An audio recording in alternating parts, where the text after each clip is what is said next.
Halo teman-teman, apa kabar teman-teman? Semoga sehat-sehat ya hari ini. Teman-teman, kita bahas mengenai timnas yuk teman-teman. Jadi ini ada saran ya dari pelatih Jepang. Ini kalau menurut saya bagus ya buat diingat ya. Jadi pelatih Jepang teman-teman memberikan saran kepada timnas Indonesia. Jadi kemarin kan waktu Indonesia lawan Australia ya, Jepang juga lawan Bahrain, selisihnya 1,5 jam ya. Jadi Indonesia dulu main, baru Jepang main.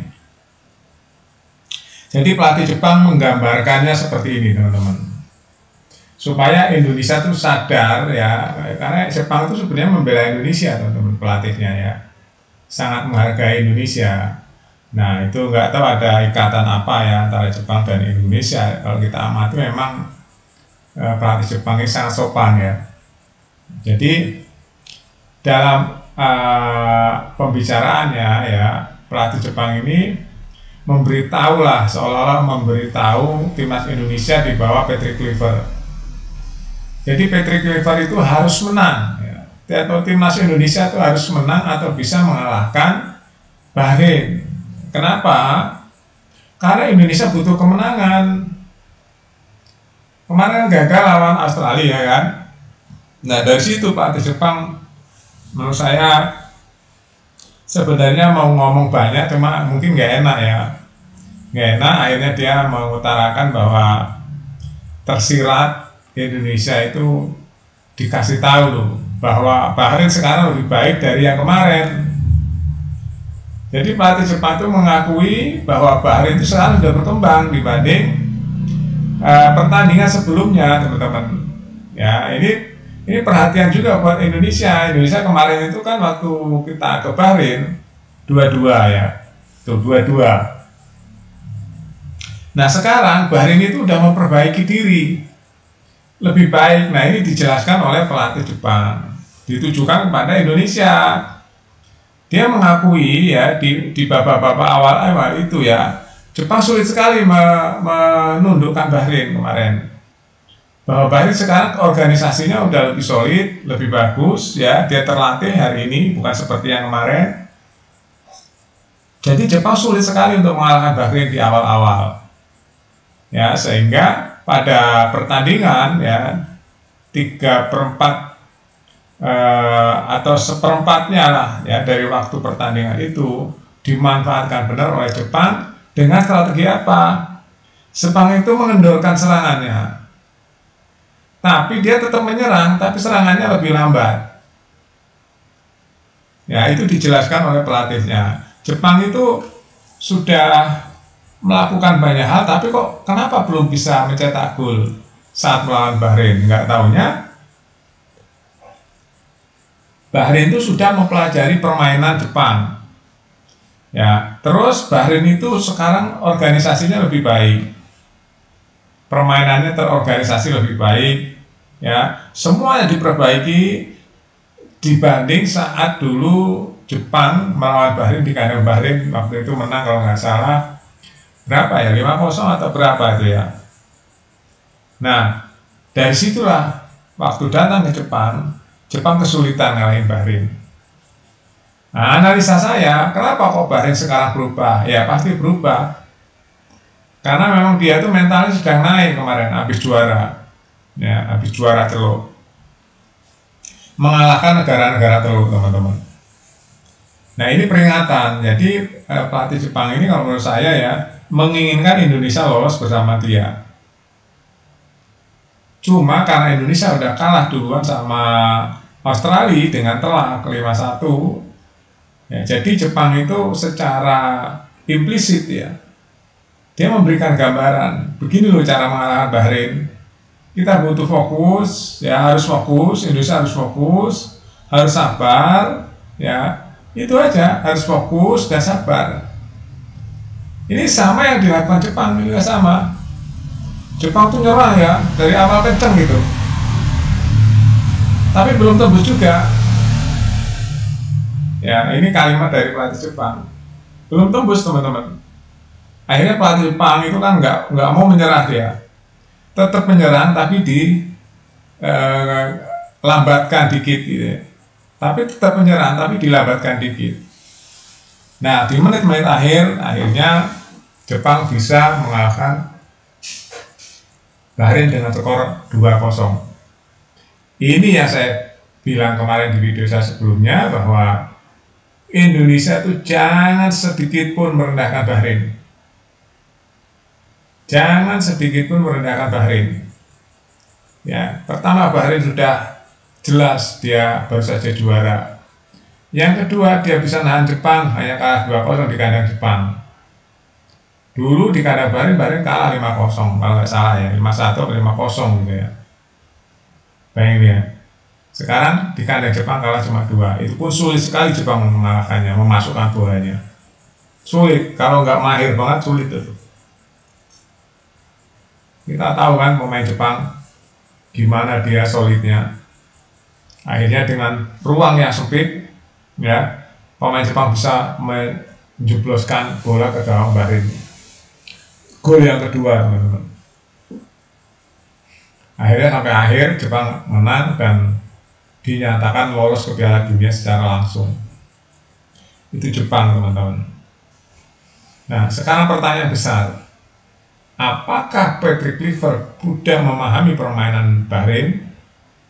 Ya, sedangkan dulu timnya Patrick Kluivert dikalahkan Bahrain, Curacao itu sejarahnya pernah ya di bawah kepelatihan Patrick dikalahkan oleh Bahrain, teman-teman. Nah, ini yang pertanyaan-pertanyaan kayak gini nih ya, yang kita semua harus tahu. Supporter juga harus tahu, timnas juga harus tahu. Khususnya Patrick ya. Patrick dan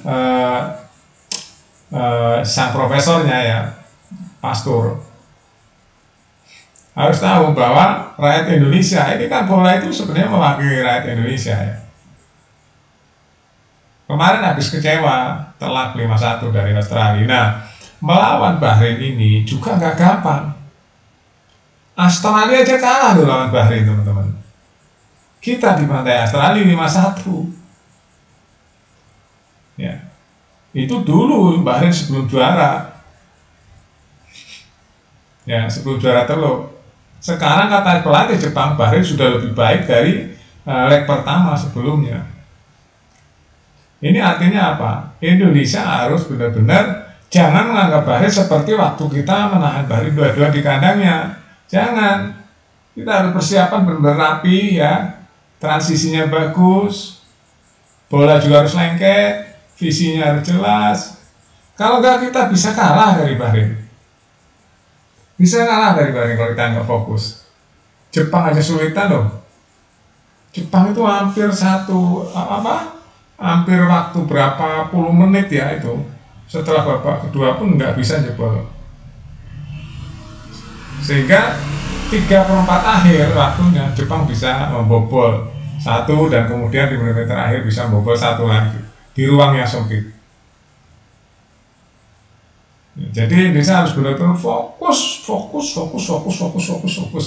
Jangan sampai kecolongan seperti waktu di Australia. Kalau kita kecolongan di GBK, wah, nggak tahu deh. Suara Sintayong saya pastikan ya, insya Allah ya, analisa teman-teman ya, akan bergemuruh lagi kalau sampai di GBK Indonesia kalah lawan Bahrain. Nggak ada yang bisa melarang supporter untuk meneriakkan nama Sintayong. Ya, nggak ada yang bisa melarang. Ada suara satu, yang lain pasti nyambung tuh. Seperti di Australia, Sintayong gitu ya. Nah, kalau nanti Indonesia kalah dari Bahrain, ini prediksi saya akan ada lagi menggema suara Sintayong. Karena supporter itu merdeka, teman-teman. Merdeka, dia mau teriak apapun bebas. Supporter itu. Nah, biasanya di masa-masa sebanyak itu, puluhan ribu seperti itu, ada satu suara saja yang memiliki pikirannya sama, pasti akan ikut teriak. Ini contohnya ya teman-teman, ada 2000 orang kumpul gitu. Di antara 2.000 orang itu ada 1.000 orang yang berpikiran sama atau mencintai Sintayong. Begitu ada kalimat di tengah-tengah kita, seandainya kita kalah dari Bahrain, meneriakan Sintayong, Sintayong, pasti yang 1.000 itu ikut. Kenapa? Karena energinya sama, getaran-getarannya, hatinya itu sama. Nah, kalau udah sama kan tinggal mengikuti apa yang ada kesamaan itu. Di masa itu seperti itu ya. Di perkumpulan massa itu seperti itu.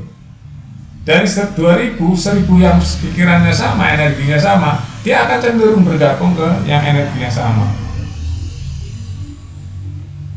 Ini ya peringatan atau rasa cinta juga ya setiap kawan Jepang dan Indonesia. Jepang tahu nih, pelatih Jepang, bahwa Indonesia butuh sekali kemenangan saat melawan Bahrain. Nah, dikasih tahu bahwa Bahrainnya sekarang itu lebih terorganisasi, itu artinya teman-teman, lebih terorganisasi, lebih visioner. Bukan Bahrain yang berapa bulan yang lalu dikalahkan oleh Jepang 5-0 dan ditahan imbang oleh Indonesia 2-2. Nah, ini yang harus diperhatikan oleh Patrick Kluivert dan timnya. Kalau sampai kalah di GBK, selesai sudah, nggak ada maaf. Nggak ada maaf teman-teman. Namanya supporter itu nggak ada maaf. Supporter, netizen itu kalau udah semua kompak-kompak ya, kalau semua sudah kompak-kompak, cobalah buktikan saja analisa saya. Jika nanti Indonesia kalah di GBK, suara Sintayong ya, ini saya prediksi akan menggema lagi, dan itu nggak akan ada yang bisa nahan sekian 70.000 orang yang di tribun ya, itu akan teriakan itu semua. Kebayang nggak suaranya menggemanya seperti apa jika Indonesia kalah? Ya, ini harus dipikirkan benar ya teman-teman. Karena pemilih Indonesia, timnas Indonesia ya supporter itu sebenarnya pemilih asli, supporter teman-teman.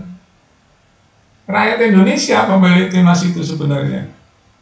Rakyat Indonesia, bayangin aja, begitu main di depan layar di seluruh pelosok tanah air, itu ratusan juta mata itu melihat pertandingan itu.